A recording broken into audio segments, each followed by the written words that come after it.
الله والحمد لله والصلاة والسلام على سيدنا رسول الله وعلى آله وصحبه وموالاه لا حول ولا قوة إلا بالله أما بعد. Saudara-saudara kaum muslimin rahimakumullah, suatu hari ketika baginda Rasul masuk ke dalam masjid, didapatinya seorang sahabat tengah khusyuk bertafakur di dalam masjid. Sahabat itu bernama Abi Dzar Al-Ghifari. Dihampiri beliau oleh baginda Rasul, kemudian ditanya, "Hai Abi Dzar, begitu khusyuk dan tafakur engkau di dalam masjid, gerangan apa permohonanmu kepada Allah di tempat yang suci ini?" Abi Dzar menjawab, "Maafkan saya ya Rasul. Saya dari tadi di masjid di sini ini bukan berdoa. Lalu wirid juga tidak. Iktikaf ya setengah iktikaf. Habis kenapa kamu di sini?" "Saya menghindar orang ya Rasul." "Menghindar orang kenapa?" "Terlalu banyak datang orang ke rumah saya nagih utang. Saya jadi bingung mau pergi kemana. Akhirnya saya pikir tempat yang netral, yang kira-kira orang nggak datang lagi, ya ke masjid sini. Maka saya lalu ngetem di sini. Model ke masjid bukannya wirid, sikir takut diuber-uber utang." Baginda Rasul senyum, lalu beliau berkata, "Hai Abi Dzar, maukah engkau aku ajarkan satu doa yang kalau kamu amalkan Allah akan bebaskan hatimu dari perasaan dililit hutang." Bukan dibebasin hutangnya, dibebasin dari perasaan dililit oleh hutang. Sebab kalau ada doa yang kalau dibaca hutang jadi lunas ya enak. Jadi ini jangan keliru saudara-saudara.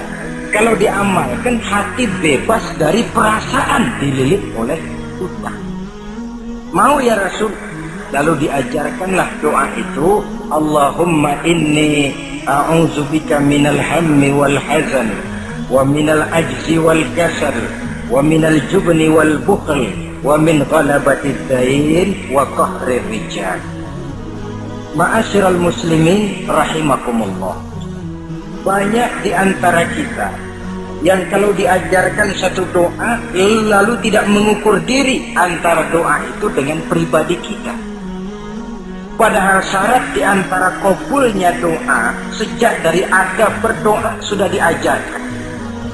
Berdoa itu yang baik, bersih tempatnya, bersih pakaiannya, menghadap ke arah kiblat, menengadahkan kedua belah tangan dengan khusyuk dan tawadhu, dengan serius dan penuh keyakinan bahwa doa akan dikabulkan oleh Allah.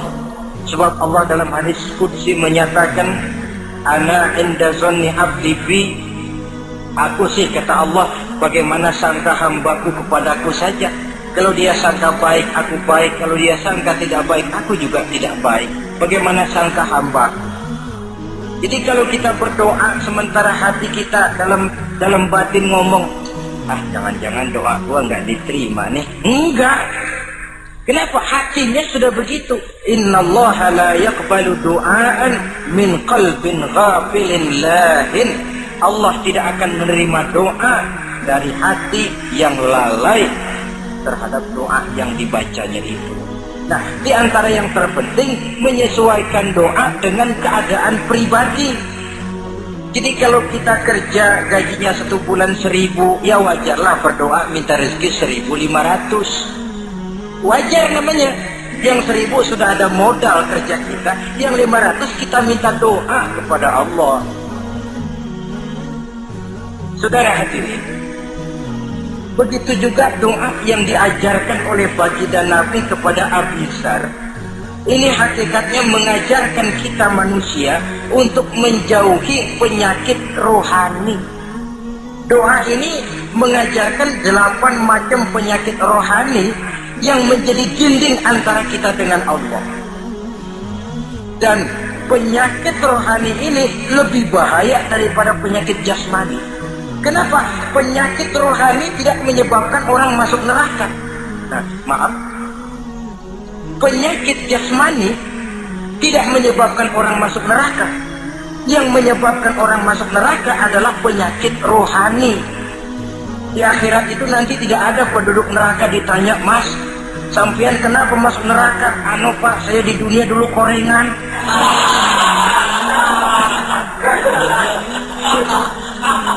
Itu korengan, liver, ginjal, darah tinggi, jantung, paru-paru basah, bengek, ampek.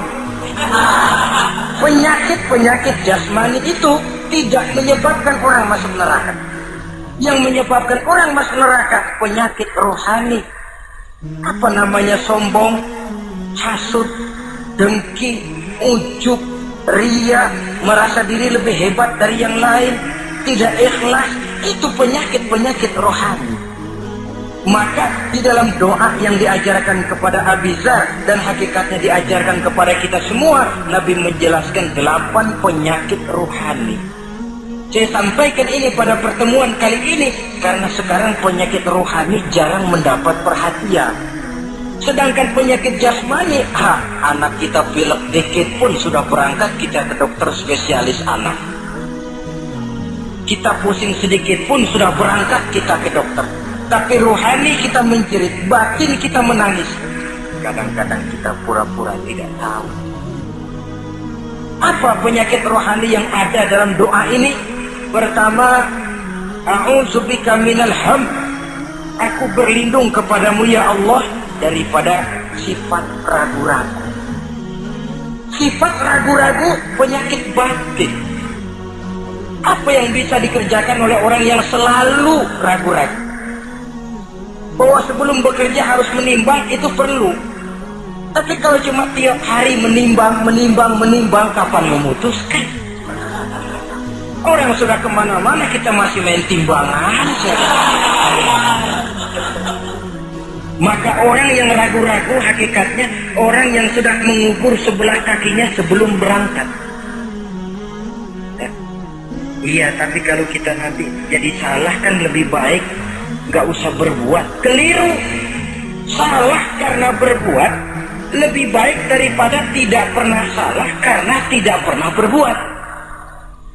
Saudara salah tapi berbuat masih lebih baik daripada tidak pernah salah karena tidak pernah berbuat. Saudara baca Quran salah lebih baik daripada nggak pernah salah karena nggak pernah baca Quran. Gua nggak pernah salah dong baca Quran. Bacanya kapan? Nggak pernah. Ya pas. Oh nggak pernah baca kapan mau salah?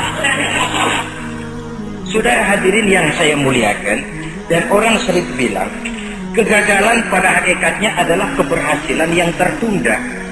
Jadi kalau kita gagal hari ini, besok kita harapkan tidak akan gagal. Gagal besok masih ada hari lusa. Bagaimanapun usaha, kemauan adalah processing.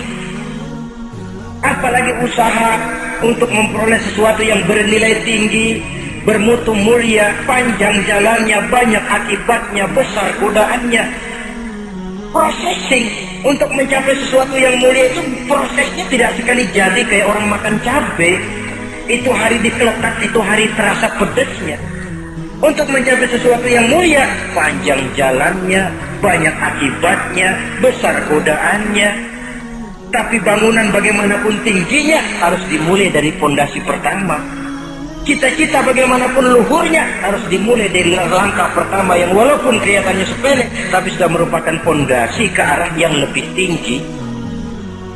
Kadang-kadang kita ini kan inginnya yang serba cepat, seolah-olah sesuatu yang mulia itu bisa datang lewat proses simsalabim, abracadabra. Lalu yang kita mau terwujud di depan kita alangkah mudahnya. Dan dari kegagalan-kegagalan akan lahir pengalaman. Dan pengalaman, kata orang Kulon, experience is the best teacher. Pengalaman adalah guru yang paling bijaksana. Kalau adik kita jalan di tempat licin, jatuh, besok dia lewat situ lagi, gak usah dipesen juga dia pasti hati-hati. Kenapa? Pengalaman. kemarin kau lihat sini jatuh, sekarang harus hati-hati. Tapi kalau belum pernah jatuh, kita omelin kadang-kadang ngotot. Khawatir banget, sebelum juga jatuh, ngomel melulu gitu. Tapi satu kali dia jatuh, dia sendiri akan hati-hati. Begitu kegagalan yang kita temukan dalam hidup merupakan nasihat bahwa seorang muslim tidak mungkin jatuh di tempat yang sama 2 kali berturut-turut. Kemarin lewat di situ jatuh lagi, sekarang lewat di situ lagi jatuh lagi, emang goblok dah. Bisa jatuh 2 kali di tempat yang sama kan namanya tidak mengambil pelajaran dari apa yang sudah dia temui.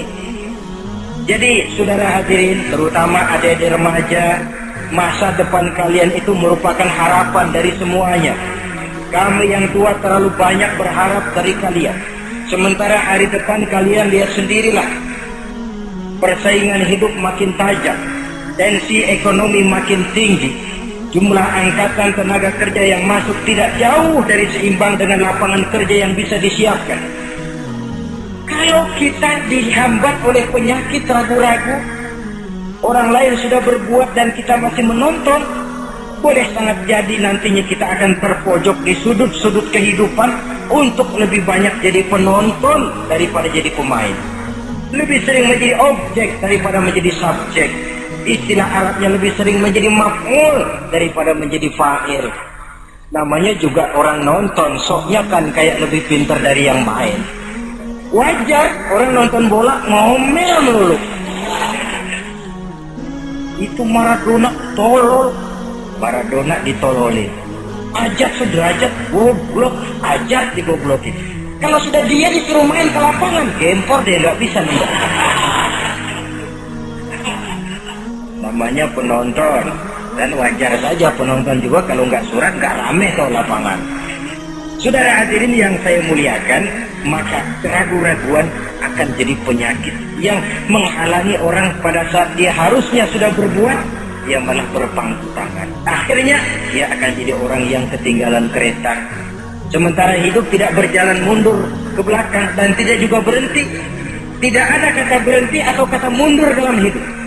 Berhenti kita diinjak orang, mundur kita hancur. Hidup ini seperti cerita tentaranya Torik bin Ziyad ketika menyeberang ke daratan Spanyol di selat Jabal Torik.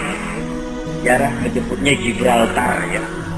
Itu bahasa Spanyol, lidah Spanyol dengan lidah Arab. Kita Jabal Torik, dia Gibraltar. Kita Ibnu Rusdi, dia Averroes. Saudara-saudara, ketika pasukan sudah menyeberang ke daratan, seluruh kapal-kapal ini dibakar oleh Torik bin Ziyad. Beliau sadar menghadapi tentara yang jumlahnya lebih banyak dari tentaranya sendiri. Maka seluruh kapal dibakar. Lalu beliau pidato di depan tentaranya. Ayuhan nas, ainal mafar, al-bahru min waraikum, wal adu amamakum. Saudara-saudara, sekarang mau lari kemana? Kita tidak punya pilihan lain. Di belakang laut, di depan musuh. Mau pulang, kapal sudah saya bakar semua. Ini termasuk menghilangkan keraguan bala tentaranya. Mundur, kecebur, mati. Maju menghadapi musuh yang jumlahnya jauh lebih banyak, resikonya juga mati. Namun mati maju, mati syahid. Mati mundur, kecebur, mati konyol. Pilih. Ya tentu tidak ada pilihan lain. Menghilangkan keraguan di kalangan tentaranya, juga menghadapi kehidupan ini. Menimbang adalah perlu, tapi berbuat lebih perlu lagi. Jangan takut salah, karena salah berbuat lebih baik daripada tidak pernah salah karena tidak pernah berbuat. Kesalahan pada akhirnya akan mendidik kita untuk tidak salah lagi pada masa-masa yang akan datang. Ini penyakit pertama. Penyakit yang kedua, al-hazan, penyakit duka cita. Manusia itu ehoknya terlalu besar. Kalau dia kehilangan sesuatu yang dia tidak senangi atau menemukan sesuatu yang tidak dia harapkan, dia bersedih. Kesedihan itu timbul sebenarnya karena ehoknya. Bapaknya meninggal, dia sedih. Sebenarnya kesedihannya bukan karena matinya bapaknya, tapi kesedihannya karena dia tidak punya orang tua lagi. Dianya itu yang dia tangisi, akunya. Perkara bapaknya mati sih, memang semua yang hidup mesti mati. Tapi dia nggak punya bapak, itu yang lebih dia sedih. Akunya ini. Ehoknya manusia itu. Seorang perempuan yang ditinggal mati oleh suaminya, dia menangis. Bukan karena suaminya yang mati, tapi karena dirinya tidak bersuami. Dirinya yang lebih banyak dia tangisi. Ehoknya itu yang lebih banyak bicara. Oleh karena itu agama mengajarkan kata Nabi, ahbib habibaka haunan ma asa ayyakuna baghidaka yawman ma wa abghid baghidaka haunan ma asa ayyakuna habibaka yawman ma. Cintailah apa yang kamu cintai sekedarnya saja, sebab sangat boleh jadi yang sekarang kamu paling cinta besok jadi yang paling kamu benci. Tapi bencilah apa yang kamu benci sekedarnya saja, sebab boleh jadi yang hari ini paling kamu benci besok akan kamu paling cintai. Saudara-saudara kaum muslimin, maka cintailah harta, cintailah kedudukan, cintailah harta benda, cintailah anak dan istri sekedarnya saja, sehingga tidak berurat dan berakar. Sebab kalau dia sampai berurat dan berakar di hati ini, nanti ketika datang saat berpisah, kita seakan tidak mau menghadapi kenyataan. Kita seakan ingin lari dari kenyataan. Tetapi kalau bersifat ala kadarnya, seluruhnya sudah diperhitungkan. Oleh karena itu, untuk mengatasi sifat duka cita ini, kuncinya adalah iman. Siapa sih orang yang tidak pernah sedih dalam hidup ini? Tapi siapa orang yang tidak pernah senang dalam hidup ini? Tidak ada orang yang senang terus dan tidak ada orang yang sedih terus. Dia berganti. Bahkan itulah yang bikin hidup ini nikmat. Coba kalau hidup ini isinya ketawa saja, monoton. Sebaliknya kalau hidup isinya cuma nangis saja, bagaimana rasanya? Tapi ada senyum, ada tangis, ada duka, ada suka. Itulah bumbu daripada kehidupan. Cuma tentu saja saudara-saudara, duka cita yang pada gilirannya akan membawa kebahagiaan, itu yang harus berani kita hadapi. Tapi duka cita yang tidak beralasan, itu yang jadi penyakit. Kaya, sedih, takut miskin, itu kan tidak beralasan. Kita punya jabatan, takut merosot, takut pensiun, dengar mau ada mutasi, gerusak-gerusuk. Kan itu yang tidak beralasan. Duka cita semacam itu tidak beralasan, karena tidak sadar bahwa pada awalnya itu pun tidak dia miliki. Kalau duka cita itu akan membawa kebahagiaan, tidak perlu kita takuti. Satu contoh, kalau di depan saudara saya sodorkan 2 gelas, yang satu isinya jamu, yang satu sirup. Kira-kira saudara minum jamu apa sirup? Jamu apa sirup? Orang yang berpikir panjang saya yakin pasti minum jamu. Pahit memang, getir memang waktu minum. Tapi besok badan sehat, tenaga kuat, gairah kerja ada, semangat hidup tumbuh. Ini orang Islam, orang yang berpikir jauh ke depan. Ke depan kemana? Dia tidak cuma mikir dunia, dia mikir kubur, alam kubur, dia mikir akhirat, maka dia berani minum jamu. Apa jamu itu? Puasa. Jamu pahit, emang enak banget buat tengah mati. Sembahyang jamu pahit, sedekah jamu pahit sekarang. Tapi besok kita pulang ke alam kubur, ya Allah nikmat alam kubur. Untung kemarin waktu di dunia minum jamu, waktu di dunia sembahyang kuburan terasa nikmat. Waktu di dunia sedekah, kuburan dipakein AC. Padahal cuman goceng sedekahnya. Adapun orang yang di luar Islam, dia berpikir pendek. Yang dia lihat cuma yang di depan hidungnya saja. Dia nggak mikirin alam kubur, dia nggak mikir akhirat. Yang dia pikirin cuma dunia aja. Kenapa gue mesti minum jamu pahit? Sirup nih, manis. Dia minum sirup manis memang waktu minum, tapi besok bibir mancung, bengkak, sirawan, sariawan itu. Saudara-saudara, sholat sirup, tidak sholat sirup manis. Orang-orang puasa dia tidak puasa sirup manis. Bakhil, pelit, sirup manis. Baik disedekahi ya, tumpuk aja tuh harta dah, jangan disedekahin. Sirup manis memang. Besok dia pulang ke alam kubur, baru terasa bibirnya pada bengkak, baru timbul, gua nyesel banget minum sirup kemarin. Jadi saya katakan kuncinya adalah iman. Berangkat dari surah Ali Imran ayat 139, Allah berpesan, wala tahinu wala tahzanu wa antumul a'launa in kuntum mu'minin. Kamu tidak perlu gundah gulana, kamu tidak perlu duka cita dan sedih hati. Kamu sesungguhnya adalah tinggi jikalau kamu benar-benar beriman. Jadi dengan iman, duka cita yang tidak beralasan tidak perlu ada. Karena sifat duka cita yang tidak beralasan merupakan penyakit rohani yang menjadi penghambat agar orang tidak memperoleh kemajuan apapun dalam kehidupannya. 2.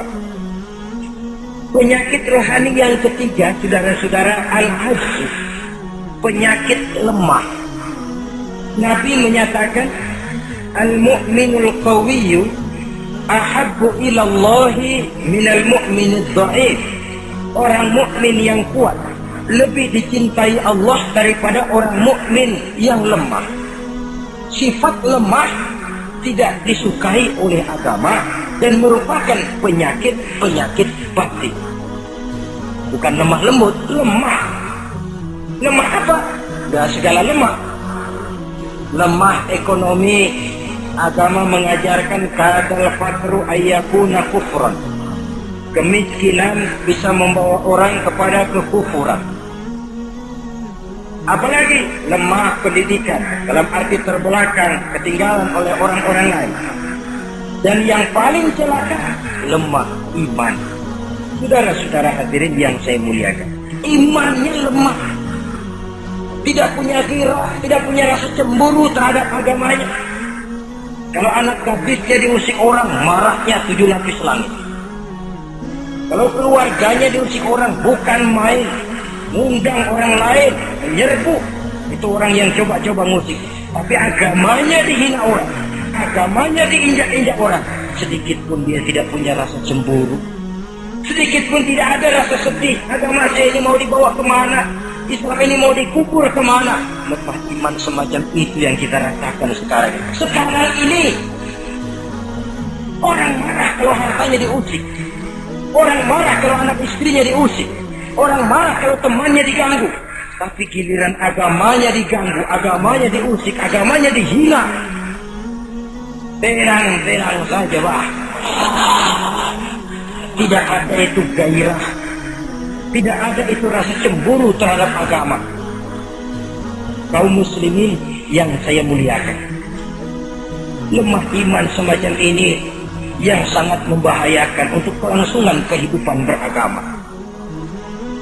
Di zaman Khalifah Umar bin Abdul Aziz, dalam satu pertempuran melawan orang-orang kafir, tentaranya mengalami kekalahan.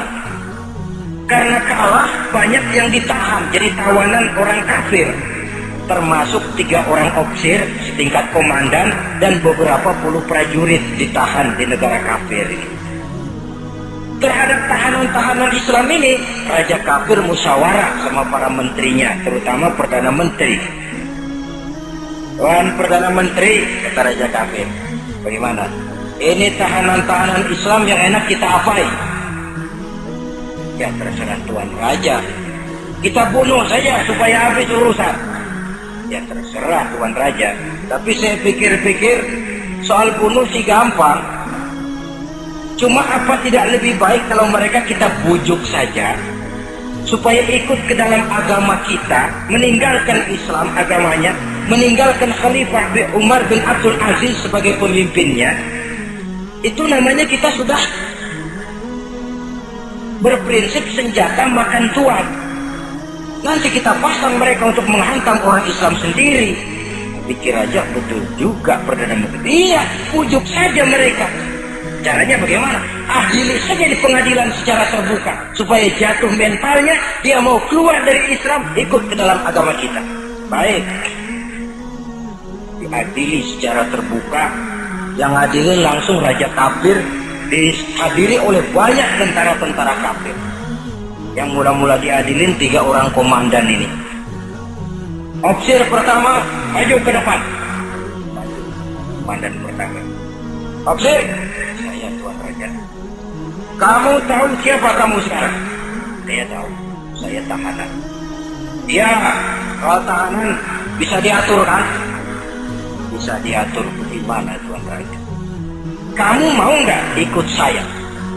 Meninggalkan Islam sebagai agamamu, meninggalkan Khalifah Umar bin Abdul Aziz sebagai pemimpinmu. Kalau kamu mau opsir, pindah agama saya, nanti kamu akan saya berikan kedudukan yang tinggi, gaji yang cukup, rumah cukup, istri cukup, kendaraan cukup. Pindah saja opsir. Tuan Raja, bagaimana? Apa Tuan kira selama ini saya berjuang karena mencari kedudukan, mencari harta, mencari tanda jasa? Tidak Tuan Raja. Saya berjuang di bawah bendera Khalifah Umar bin Abdul Aziz li'i'la'i kalimatillah, untuk menegakkan kalimat Allah. Saya tidak akan tergiur dengan tawaran Tuan Raja. Kamu gila ya? Ya.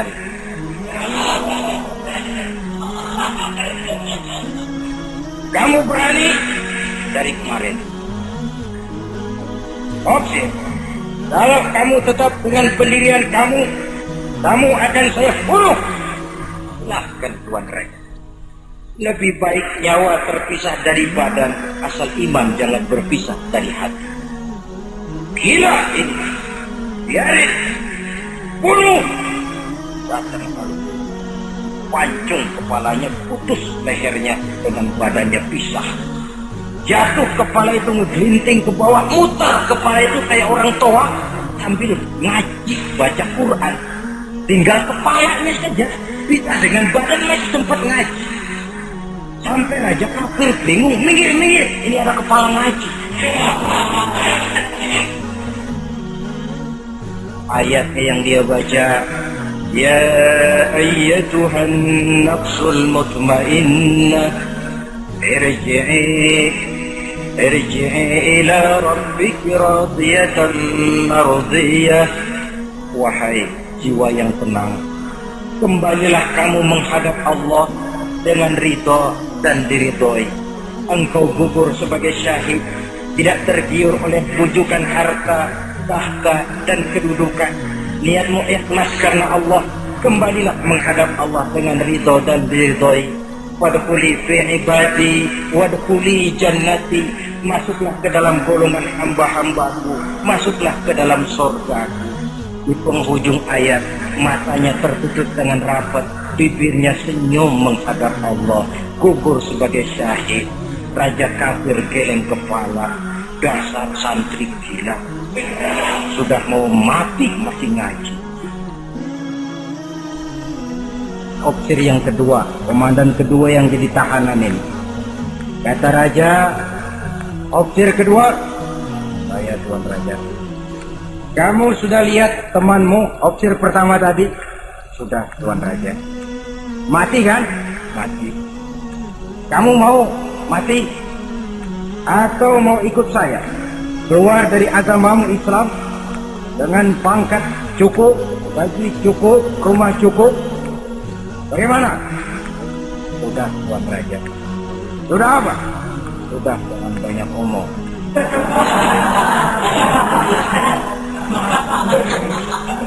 Maksud kamu bagaimana? Saya sudah tidak sabar pengen nyusul teman saya yang barusan Tuan Raja. Saya tidak sanggup bayangkan bagaimana dia disambut oleh para bidadari di surga, disambut oleh para malaikat dengan ramah tamah, menikmati kehidupan di alam yang penuh dengan keridhaan. Oh Tuan Raja, sudah jangan banyak omong, kalau mau potong saya. Kata Raja, ini gilaan lagi dari yang tadi. Yang tadi masih bisa diajak berunding, ini sudah minta dipotong. Ayo Algojo, potong. Potong lagi oleh Algojo. Putus lagi, berpisah kepala dengan badannya. Jatuh ke bawah, masih mutar kepalanya kayak orang tawaf, ngaji lagi. Ayatnya yang dia baca, wujuhu yawma izin nadhirah, wujuhu yawma izin nadhirah, ila rabbiha nazirah. Wajah mereka pada hari itu berseri-seri, kepada Tuhannya mereka memandang, matanya terpejam dengan rapat, bibirnya senyum menghadap Allah. Syahid lagi yang ketiga ini. Nah, kata raja, sekarang komandan opsir yang ketiga, panggil. Opsir ketiga, saya Tuan Raja. Sudah dengar nasib dua orang temanmu? Sudah, Tuan Raja. Mati? Mati. Kamu bagaimana? Saya mau ikut, Tuan Raja. Jadi kamu mau ikut saya? Mau, Tuan Raja. Saya mau. Mau meninggalkan Islam sebagai agamamu? Mau, Tuan Raja. Mengkhianati khalifahmu Umar bin Abdul Aziz? Iya, Tuan Raja. Daripada hidup saya kan, daripada mati, mendingan itu, Tuan Raja. Daripada nggak punya apa-apa, kan mendingan punya apa-apa. Baik, baik. Nanti saya musyawarah sama Perdana Menteri, kamu saya angkat jadi pejabat tinggi. Baik, Tuan Raja. Akhirnya Raja musyawarah. Perdana Menteri, saya Tuan Raja. Ini opsir ketiga baik ini, mau ikut kita keluar dari Islam. Kita angkat jadi apa dia? Itu sih urusan Tuan, soal angkat mengangkat. Cuman saya pikir-pikir kok aneh, Tuan Raja. Aneh bagaimana? Ini opsir ketiga ini kok mau ya meninggalkan agamanya. Mau mengkhianati saudaranya sendiri. Saudaranya sebangsa, setanah air, seiman, sekeyakinan, hanya karena ditawari oleh kedudukan mau dia khianat. Orang itu kalau sudah mau mengkhianati bangsanya sendiri, Tuan Raja, apalagi bangsa lain. Sekarang ini dia sopan sama kita karena kepengen selamat. Nanti kalau ada kesempatan, bukan kita yang ditikam dari belakang, senjata makan Tuan. Jadi menurut kamu bagaimana, Perdana Menteri? Menurut saya opsir ketiga ini komandan bejat. Masa orang bejat jadi pejabat, rusak rakyat. Malah orang dua yang mati itu orang bagus, punya prinsip, punya pendirian, nyawa taruhannya iman tidak goyah. Itu malah kalau bisa yang dua itu dihidupin lagi. Orang punya pendirian, ya hidupin itu gimana udah kadung mati? Tidak bisa. Jadi yang ketiga ini gimana? Kalau menurut saya yang ketiga ini bunuh saja, Tuan Raja. Ngapain miara orang bahaya? Bunuh saja. Bunuh. Iyalah, kalau begitu bunuh saja. Betul juga kamu. Sidang dibuka kembali. Opsir ketiga, gimana Tuan Raja? Saya diangkat jadi apa? Kamu nggak diangkat. Nggak diangkat gimana? Kamu opsir bejat. Kok bejat? Iya. Agamamu saja kamu mau tinggalkan, saudaramu sebangsa setanah air mau kamu khianati, apalagi kami yang orang lain bangsa dengan kamu. Kalau ada kesempatan kami akan kamu tikam dari belakang. Jadi saya gimana? Kamu dibunuh. Bunuh. Jangan aja. Bunuh. Jangan bunuh. Tapi saya mau Islam lagi ah. Tadinya saya mau keluar dari Islam, saya pikir dapat kedudukan tinggi kalau dibunuh juga. Iyalah bunuh, tapi saya tak Islam lagi. Terserah mau Islam mau tidak, pokoknya bunuh.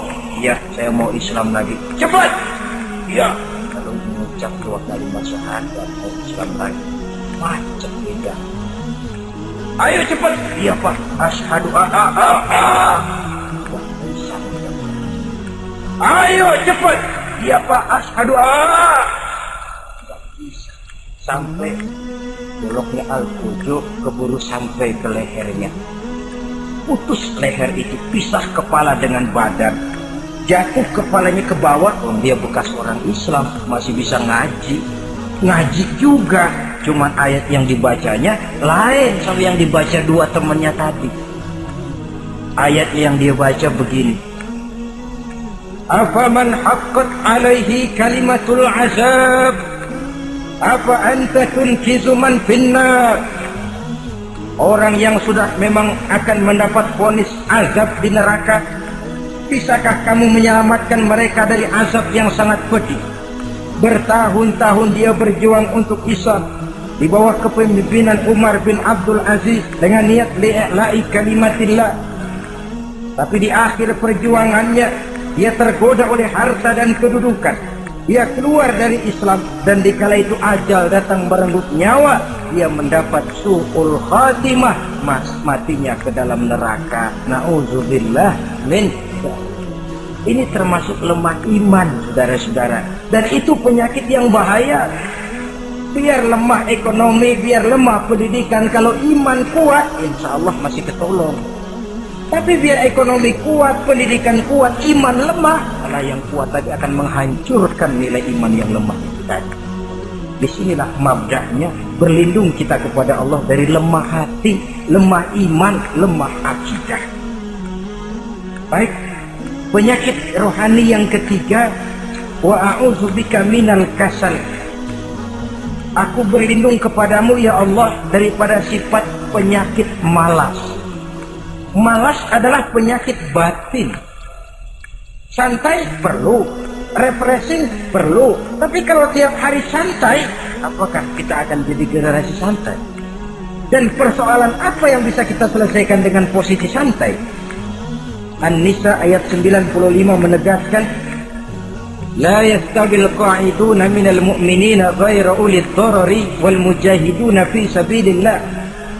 Orang-orang yang berjuang di jalan Allah tidak sama nasibnya dengan orang yang duduk saja gelenggam, gelohom, ayam-ayam tanpa ada unsur darurat, yang hanya menunggu keajaiban dan yang turun dari langit, menghitung bintang bertebaran di atas cakrawala. Tidak akan sama orang yang berjuang di jalan Allah dengan yang duduk gelohom, ayam-ayam, gelenggam, menikmati apa yang ada tanpa berpikir meningkatkannya ke arah yang lebih baik. Ma'asyiral muslimin rahimakumullah. Malas berusaha, malas beribadah adalah penyakit rohani yang ditiupkan oleh iblis ke dalam diri sanubari kita.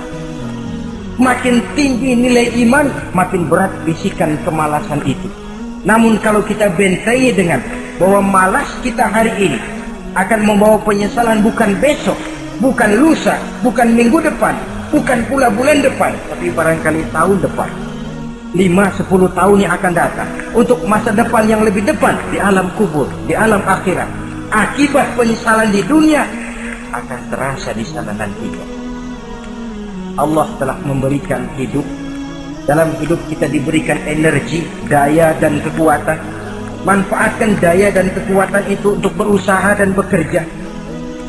Allah tidak suka kepada orang yang bermalas, berpangku-pangku tangan, menunggu keajaiban dari langit sambil berleha-leha. Allah suka kepada orang yang bekerja keras, karena seluruh rasul bekerja keras, seluruh para nabi bekerja keras.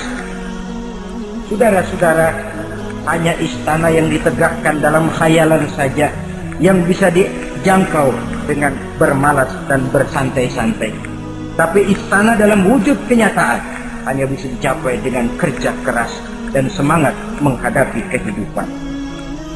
Yang kelima, wa a'udzubika minal jubn. Kami berlindung kepadamu ya Allah daripada sifat takut. Saudara-saudara, setiap orang terlahir membawa fitrah. Fitrah itu juga bisa berupa sifat. Tiap orang punya sifat takut, tiap orang punya sifat berani. Lingkungan, pendidikan, pergaulan menumbuhkan mana yang lebih subur. Kalau takutnya lebih subur, dia akan jadi penakut. Kalau beraninya lebih subur, dia akan jadi pemberani. Masalahnya sekarang kapan kita harus berani, kapan kita mesti takut, kan itu saja. Oh, semua orang punya sifat berani, sebagaimana semua orang punya sifat takut, itu real. Tapi kapan kita harus berani, kapan kita harus takut? Agaknya surah An-Nisa ayat 77 cukup menjadi sindiran. Falamma kutiba alaihimul qitalu idza fariqum minhum yakhshawna an-nasa ka khasyatillahi aw ashaddu khasyah. Manakala diwajibkan kepada mereka berjuang, maka sebagian daripada mereka takut kepada manusia seperti mereka takut kepada Allah, bahkan lebih takut kepada manusia daripada takut kepada Allah. Ini kan takut yang tidak beralasan. Tengoklah zaman sekarang, mereka yang menebarkan maksiat punya keberanian, mereka yang bergelimang di lumpur dosa punya keberanian, mereka yang melakukan penyelewengan dan menyesatkan manusia punya keberanian. Kenapa kita yang punya niat menegakkan kebenaran, membela yang hak, menjalankan sesuatu yang kita yakini sebagai benar, kadang-kadang dihantui oleh perasaan takut? Takut semacam ini yang jadi penyakit rohani. Mereka berani terang-terangan membuka judi, mereka berani terang-terangan di tengah jalan umum membuka botol minum-minuman keras dan mabuk sempoyongan. Mereka berani terang-terangan di tempat ramai merampok dan menodong. Mereka berani korupsi, memakan uang yang bukan haknya.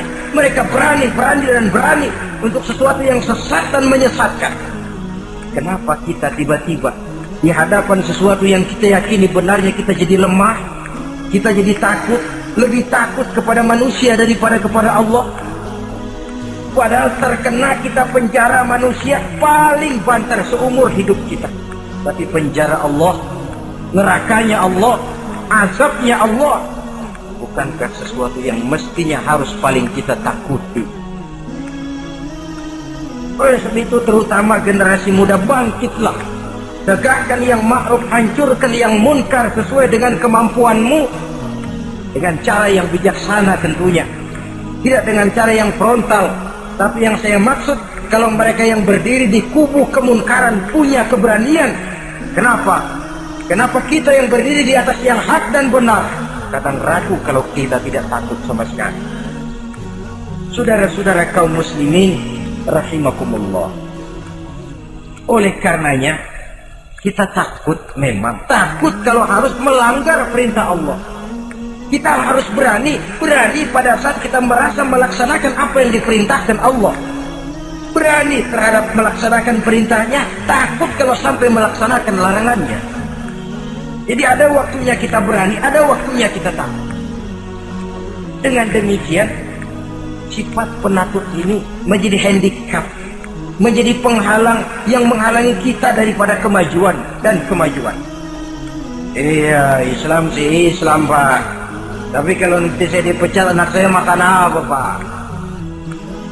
Islam sih Islam, Pak. Tapi ini risikonya, Pak.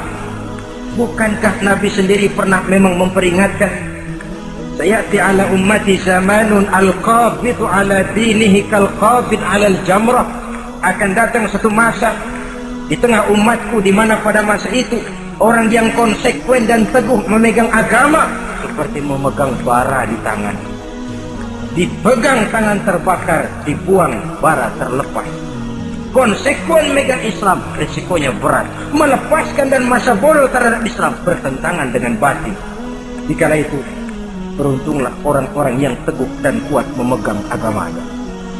Ma'asyiral muslimin rahimakumullah, hanya sifat berani yang menyebabkan Islam berhasil menembus dinding Jazirah Arabia, memasuki Bizantium dan Persia, mendarat di Spanyol, memasuki Selat Jabal Tariq, pada gilirannya mewarnai hampir 2/3 belahan bumi, menjadi mercusuar di lapangan ilmu dan peradaban.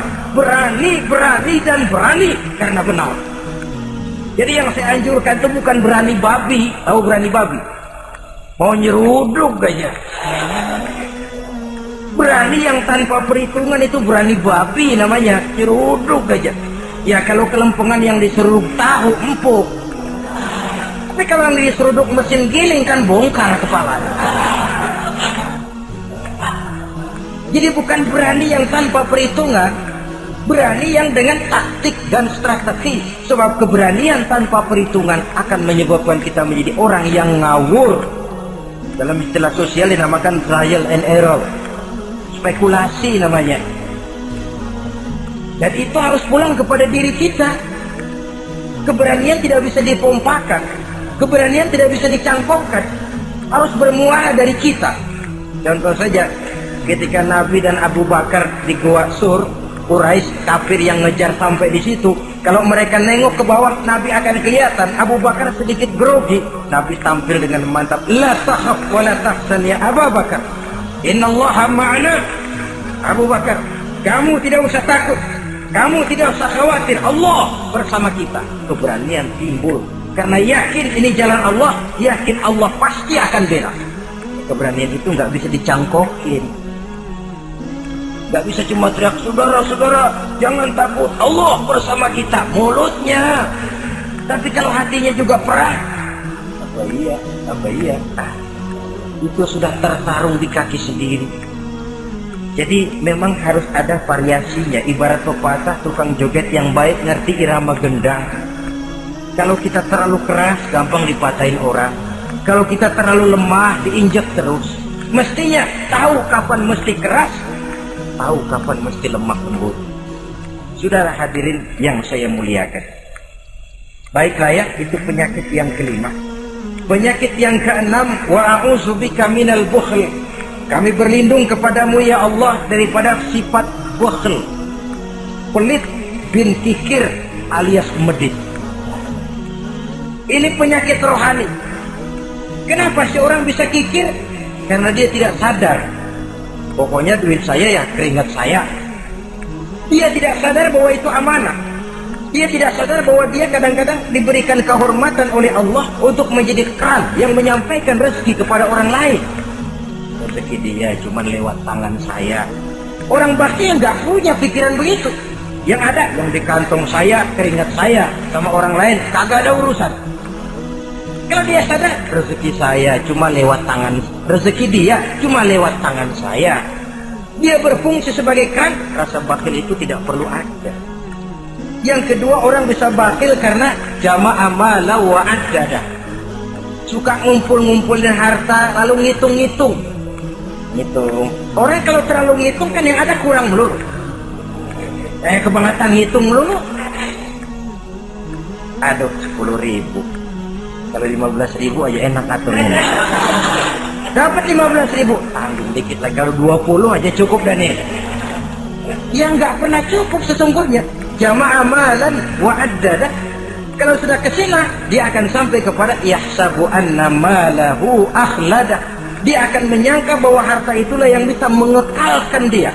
Ya mengekalkan kebahagiaannya, ya mengekalkan keluarganya, ya mengekalkan umurnya, ya mengekalkan kehidupannya sampai kepada tahapan keliru. Kalau sudah begitu, berat pisah sama harta. Duitnya 100.000, hilang 1.000. Yang hilang doang tuh yang dia pikirin. Yang masih ada yang 99.000 dia nggak ingat. Waduh, mati gua. Kenapa? Duit 1.000 hilang, mati. Padahal yang ada ketimbang yang hilang masih lebih banyak yang ada. Hilang itu yang 99, yang 1.000 yang dia ingat. Hilang 1.000, mati gua udah. Mati gitu. Kalau datang orang gantiin, lo jangan sedih dah nih digantiin 1.000, bikin kenceng nangis. Kenapa nangis? Kenapa bikin nangis? Coba yang tadi nggak hilang jadi 2.000. Ingat yang tadi hilang. Kapan syukurnya kalau sudah jama'a amalan wa addada? Prosesnya akan sampai kepada yahsabu anna malahu akhlada. Memang harta itu bisa mengekalkan kita. Kapan? Kalau dia kita belanjakan di jalan Allah. Itu harta yang mengekalkan kebahagiaan. Kita berikan dia kepada yatim piatu. Kita berikan dia memperbaiki jalanan umum. Kita berikan dia membangun puskesmas. Kita berikan dia membangun masjid, pondok-pondok pesantren, memakmurkan majelis-majelis taklim. Itu harta yang mengekalkan kita. Adapun yang kita belikan, ya belikan pakaian pangkatnya toko. Bagus benar. Sekarang 4-5 tahun yang akan datang, lari ke dapur. Bukan dibersihin, ngebersihin. Makanan yang paling enaknya waktu di tenggorokan. Sudah masuk ke dalam perut, sudah gak ada bedanya singkong dan sate. Malah besok pagi keluar bauan sate daripada singkong. Bedanya makanan cuma di kerongkongan saja. Saudara hadirin yang saya muliakan, jadi kalau sadarlah kita bahwa karunia yang datang itu memang amanah Allah, kenapa harus bakhil? Bahwa rezeki orang harus lewat tangan kita, kenapa harus mengelak? Tidak ada orang jatuh miskin karena dia dermawan. Tidak ada orang jadi susah karena banyak menolong orang. Karena mungkin keberkahannya yang penting itu. Dia menolong orang, orang tidak bisa membalas, tapi Allah membukakan jalan lewat jalan lain yang tidak dia perkirakan sebelumnya. Ma'asyiral muslimin, apalagi kalau orang itu adalah orang yang dekat dengan kita. Maksud saya ibu bapak kita. Oh, itu balasannya paling kontan. Berbuat baik kepada ibu, berbuat baik kepada bapak.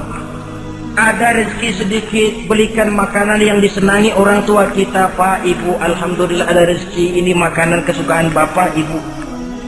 Menurut kita sederhana, sepele, Allah akan balas, itu paling kontan lewat jalan yang tidak kita sangka-sangka.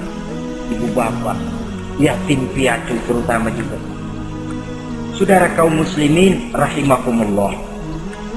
Oleh karenanya, sekali lagi tidak ada orang jadi kaya karena dia kikir, pelit. Kenapa sih tuh orang jadi miliuner? Oh, dia dari muda pelit banget. Tidak ada. Dan tidak ada orang jatuh bangkrut karena rajin sedekah. Kata Nabi, inna shadaqatal mar'il muslim tazidu fil umri wa tadfa'u mitatas su'i. Sesungguhnya sedekahnya seorang muslim bisa menambah panjang umur dan menyelamatkan orang dari mati secara su'ul khatimah. Panjang umur bisa artinya jumlahnya tambah, bisa berarti walaupun orangnya sudah mati, namanya tetap hidup dikenang orang kebaikannya. Itu pun panjang umur namanya. Namanya tidak hancur walaupun jasadnya hancur, masuk ke dalam tanah dimakan oleh cacing tanah. Namanya akan hidup terus, bahkan ditulis dengan tinta emas dalam sejarah. Bakhil, pelit adalah penyakit batin. Dokternya agama dan kemauan diri merubahnya dengan sadar bahwa karunia adalah amanah. Ini penyakit bakhil nggak bisa ke rumah sakit, ke rumah dokter medis. Dokter, saya punya penyakit pelit, bagaimana ngobatinya? Suntik? Tidak bisa. Suntiknya adalah agama, saudara-saudara. Yang ketujuh, wa min ghalabatid dain, inti doa. Saya berlindung kepadamu ya Allah, jangan sampai ada perasaan dililit utang. Bahwa kita hidup tutup lubang, gali lubang itu biasa. Tapi kalau gali terus nggak pernah nutup, ini mau kejeblos namanya. Utang lu nggak bayar-bayar, namanya gali lubang, nggak pernah nutupin. Bahkan Nabi pesan, alaikum biddain fa innahu hamun billail wa dani'un bin nahar. Kalau bisa kamu nggak usah ngutang. Kenapa? Utang itu siangnya bikin kita takut ketemu orang, malamnya bikin kita susah tidur. Coba dah kalau nggak bisa ngutang, berabe, malam nggak bisa tidur, siang takut ketemu orang. Jangan kepergok nih, belum ada duit buat bayar. Jalan ke sono, takut ketemu. Jalan kemari, takut ketemu. Akhirnya nggak kemana-mana, ngumprak di rumah.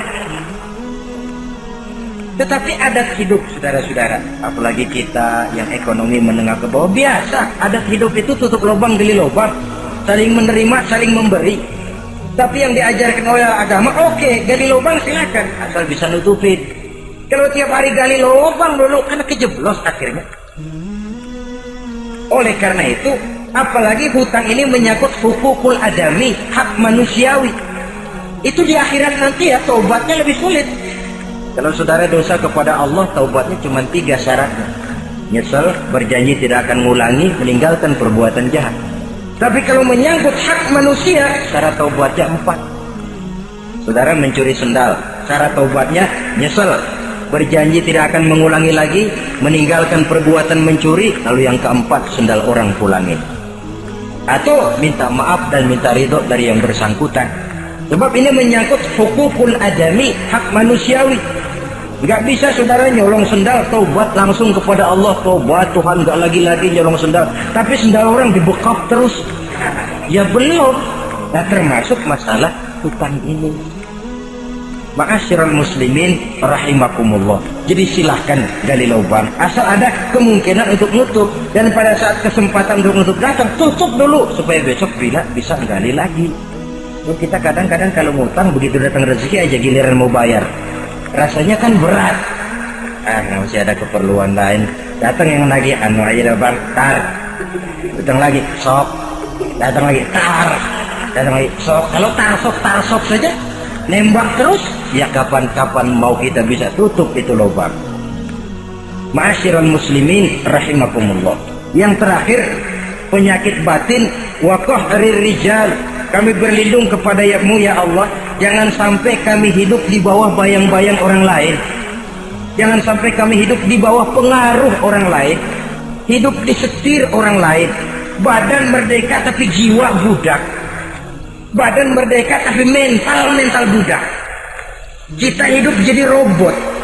Kemana saja yang nyetel arahkan ke situ kita berangkat. Hidup tanpa prinsip. Qahrir rijal. Hidup jadi bayang-bayang bagi orang lain, alangkah tidak nikmatnya. Kehilangan kepribadian, tidak punya sikap mandiri. Itu pun penyakit rohani. Karena pada akhirnya nilai kita ditentukan oleh kepribadian kita. Kebesaran tidak bisa dengan nyempeng kepada orang lain. Kekayaan tidak bisa dengan mengakui leluhur. Pribadi kita, sepanjang kita masih hidup di bawah bayang-bayang orang lain, sepanjang itu kita tidak akan pernah punya kepribadian. Dan bila kita tidak punya kepribadian, maka orang tidak akan pernah mencatat kita dalam kehidupan ini. Nah, inilah pertemuan kita yang singkat. Mudah-mudahan ada manfaatnya. Terima kasih dan mohon maaf. Wassalamualaikum warahmatullahi wabarakatuh.